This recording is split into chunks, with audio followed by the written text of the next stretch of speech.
the canopy.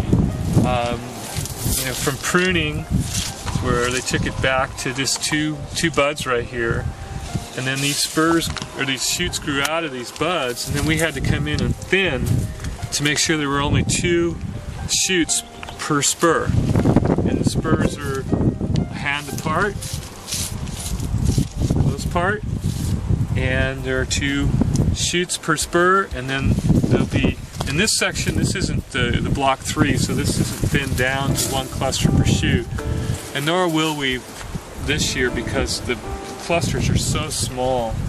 You can see that we're starting to go through veraison. We're starting that process because the shoots are turning from green to brown.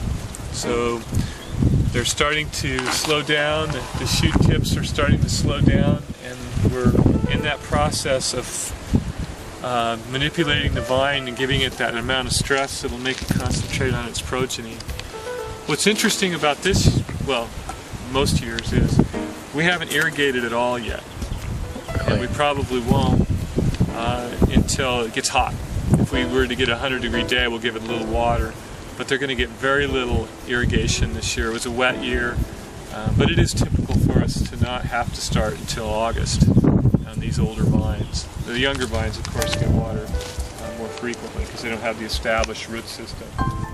Noon sun side, we leave more foliage because of the heat.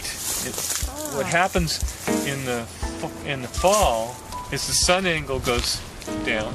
So now it's lower in the sky, and then we get an offshore flow like I talked about. So instead of reaching our maximum temperature at noon or 1 p.m., it might be 4 p.m. That'll just fry the fruit on this side because it's not used to it. So that's why we have to leave more foliage on this side of the vine. In fact, on the Pinot, the bird netting that we put up on the afternoon sun side has some sun protection in it.